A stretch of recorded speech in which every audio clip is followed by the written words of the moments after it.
rant of a Naija chick. I have a rant today. With no further ado, let's just rant. So, this rant stems from Dara of a Naija chick. If you know that Facebook page and you follow it, she posted something. I'm just going to read a whole lot of the comments and then we're just going to talk, alright? So she posted a comment and she said someone made a comment on her page, or I think she saw it somewhere, I don't know, but anyway, this is the comment. I gave birth on a Saturday, returned home the same day. My mother-in-law and her other kids came on Sunday and asked me to prepare soup and swallow for them. I had to go to the market to get things to prepare the food for them, and my husband did not see anything wrong with it. I still feel so hurt even typing this. When I saw this, the first thing is I laughed. I was like, you too, they sent you and you also went. Like, under that particular post, someone also made a comment and said something in the tune of people, they look face, even my person, they look face. And I was like, that is it. I mean, they've looked at you, they've gauged you, and they've decided that, oh yes, this one, we can send this one to go to the market and make soup a day after giving birth. Like, let's just rant, right? I do not care if I sneezed and the baby came out of me. I do not care if Hebrew women have been delivering. I do not care how much people on social media want to trivialize the process of women giving birth, that your mothers have been doing it, your great-grandmothers have been doing it, they went to the farm, they went to the stream. I do not care. Childbirth, the process of making a child, is a big something. It is a very, very big something. Probably the mothers that we are talking about, they didn't used to complain, but that did not negate the fact that their bodies, do you understand that your body made an entire human? I'm not saying, you know, fall down, and in fact, if you want to fall down, please fall down, you deserve to fall down, but it's a big thing. So I do not care, now why won't she do it? Who else would? If I'm sure there's nobody like that here, but if there's anybody like that here, this is not the space for you. So just exit left. It's not the stage for you. It's not the space for you at all. But that now led into a myriad of women dropping comments under Dan. If you follow Dan again, you know, I think I'm going to link her here because I mean, I'm sourcing this from her page. If you follow her, you know the nature of her page. So I'm just going to read some of the comments, and when I munched some of these comments, I just wanted to read them again and wonder at the audacity and then be happy at some of them. I didn't even know what I was going to do about it till I thought about the fact that, okay, I haven't done an actual rant on here, and the whole point was to do a rant. I was like, okay, let's talk about this because it's a topic I'm obviously very, very passionate about. So let's talk about some comments, right?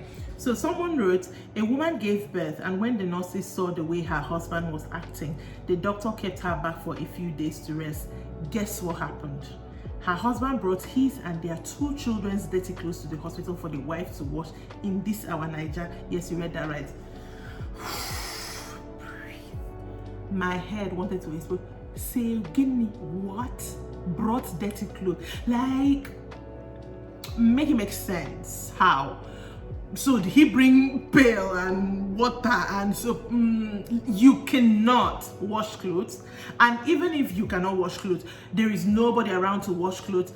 I'm not even talking about washing machine. That one is a big thing. Okay, so even if you cannot do all that, there is no self-awareness inside you that says this thing is not a nice something to do. You carry dirty clothes, put inside bag, pay transport or entered your car and drove to hospital that your wife just gave birth that she should wash clothes.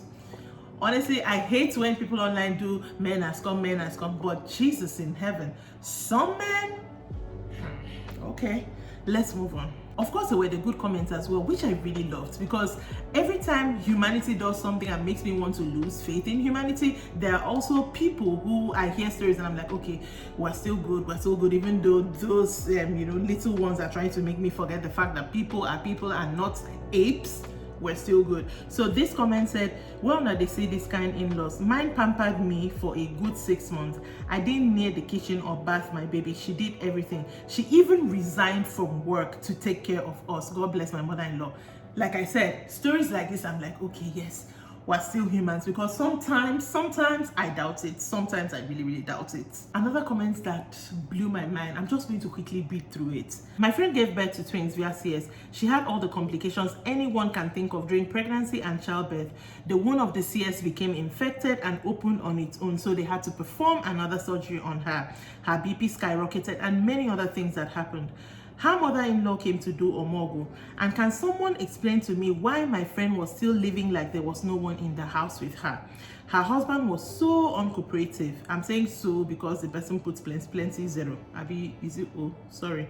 He had both his sister and his mother living with them, yet my friend struggled to take care of herself and the twins. She couldn't take her BP drugs because it needed her to rest, and she couldn't rest because she had to prepare food for mother-in-law and her husband. She cannot take her other drugs because they'll make her sleep, and she cannot sleep because the 3 other adults in the house cannot handle two babies. Like, oh my God, I was livid, I tell you. They kept waking her up a minute per sound of each baby's. My friend was miserable, a shadow of herself. I left everything I was doing and moved in with them so I can take care of her and the twins. I stayed with them till the babies were 10 months old. When my eyes saw those periods, my mouth cannot explain. My friend almost fainted because of stress. She was running around to make food for mother-in-law. She lost her balance and hit her head in the wall. I was livid. I was so mad. See, Jesus. Again, I don't understand. I'm trying not to really express, but they don't like you there. This person, they don't like you there. That's all I'm gonna say. They don't like you there. Let me drink water. And here's another comment. My friend's mother-in-law called her lazy because 2 days after she got home from delivering her baby with so many tears, we all know that, her husband was asking her what's for dinner. In his words, you know I hate anyone else's food but yours. I haven't been eating well. 2 days after giving birth, and she told him to give her a day to rest. That's why her mother in misery, the person wrote, called her lazy. P.S. She also had 3 young kids to deal with.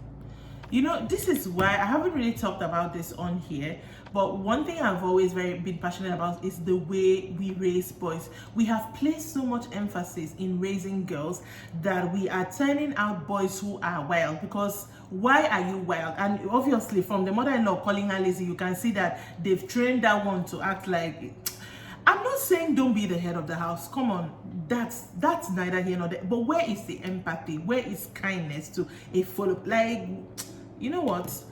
Just raise your boys well, because me, I have done my own. I'm doing my part. I cannot raise my child well, and then my daughter will now go and meet your own thing that you were not paying attention to. You were paying attention to your we cannot do that. Another comment was, thank God I have sensitive and empathetic family members and in-laws. When I gave birth, both my mother-in-law and mother were around. My mother-in-law used a month, my mother used 2 months, but she was coming and going. While my mother-in-law was around, I wasn't allowed to do anything. My food will always meet me in the bed. She bathes me. God bless that woman. I pray she lives for so long. Again, I love saying stories like this because that tells you that, okay, you know, they still, I mean, this is how it's supposed to be. But again, I said it, we're not saying over pamper somebody, but at least can you make that person feel like they are not living in an island alone? The whole process of growing a human being and then giving birth is stressful enough. You cannot now come and be doing anyhow. Aside family and all that, we all know that, especially in this part of the world, when you do give birth, there are all these other people, church member, neighbor, you know, all these other people that feel that they have to have a say. And to God who made me, those ones incense me the most, because you do not have any bearing in my life whatsoever. You are not my family. Why do you think you can speak to me? Anyways, this comment was like, God bless me with great in-laws and support system. However, I still got my share of insensitivity from an elderly church member. On the day of my second daughter's naming ceremony, 8 days after I went through CS, and just the day we got back home from the hospital, the man said, without provocation, that I was almost twice the size of my husband.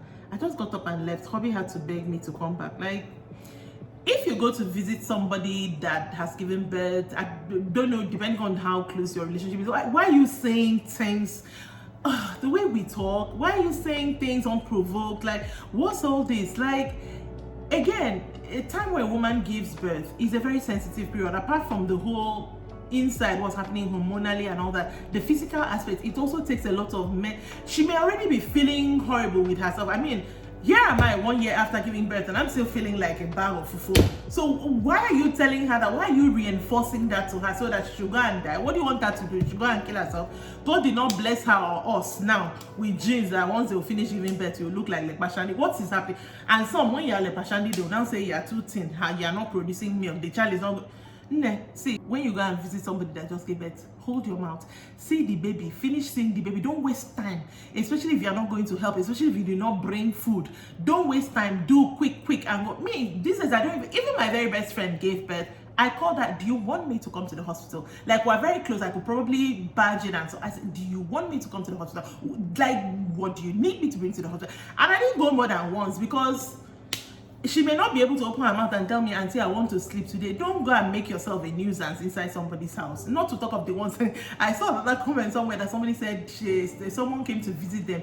In fact, woke them up, came by 6 o'clock and left 3 p.m. New baby. That it took her 1 week to recover from that. I'm like, what are you saying? Like, come on, where is the etiquette? Who raised all of y'all? There were lots of comments. Trust me, if I want to talk about all of them, we will still be here to, I don't know, till thy kingdom come. But this last comment, honestly, let's just read it. My cousin had been trying to have a baby for close to 20 years. They tried everything from babalawo to IVF. She went through all sorts of miscarriages, disappointments. She finally carried a pregnancy to term and we were ecstatic. Only for my sister to call me one day and tell me she had the baby, but there's a problem. I was like, oh my God, what now? Her response, the baby is a girl. Jesus, take the wheel, because that is where you are cut off. I'm not thinking about it. Anyways, apparently her in-laws walked in to greet the baby at the hospital, and the first words to someone who nearly died during delivery were, so when are you going to have a real child for us? The best part of this story is that her husband hasn't spoken to this family, the person put family in quotes of his, since then, almost 16 years ago. I don't want to. I've been heated in this video. This rant has been more heated than I intended it to be. But the whole girl, boy, child thing, like, I would have thought that by now, anyway, this is 16 years ago, so maybe that's a long time ago. Let's hope things are better now. But I would have thought that we are still not hampering on this. Can you allow people be grateful for what they have, for the sex of their baby or whatnot? Can you not impose what you want on people? I am so freaking tired of that. Like, do not I trust the kind of person I am, because my face alone, you cannot look at me and say shit. Like, what is, girl, what? No, why are we still doing that? I'm so glad that, you see, indeed, most of these cases, we see a situation whereby the husband didn't back them up. So I'm so glad that, like, I'm not saying that cutting them off and not talking to them is a good thing, I mean, in life generally, but to be very honest with you, if you're not good for my mental health, if you're not good for my, especially if you do not show remorse, if you do not understand how wrong what you did was, we can be family. I mean, I can still speak to you, we can still talk, but you know, they say you can forgive someone and you do not have to be close to them, because I do not want you to come and be looking at my child that I suffer. You see, they went to babalawo. You think it's easy? If they've gone to babalawo, do you know how many prayer churches they've gone? And you look at that child and you say, when are you giving us a blue child? On the very day, most likely, Pat still did, she's still bleeding. So you look at her and you say, when are you going to give us a real child? Oh, give me, are you okay in the end? So that means good. So that's it for my rant. This rant was all over the place. Honestly, I did not intend for it to get this heated, but I think I kind of like it, because this is what the whole aim was supposed to be. It's not all this prim and proper talking in correct English something. No, that's not my vibe at all. So yeah, if you did enjoy my all over the place rant and you do want me to make more stuff like this, more videos like this, definitely let me know, and please let us talk in the comments. What do you think about each and every of these stories? Let us just in the comments, which one is your breaking point, which one will you take, and which one will you say peace out? Let me know. And yeah, see you next time. Make sure that you're subscribed to this channel. Check me out on Facebook. Make sure you like, you comment, and you share, most importantly. And I'll see you next time, hopefully for another rant, because things are happening so much in Nigeria. I feel like I could rant every day, but if I ranted every day, honestly, I do not want to edit those videos. So yeah, bye.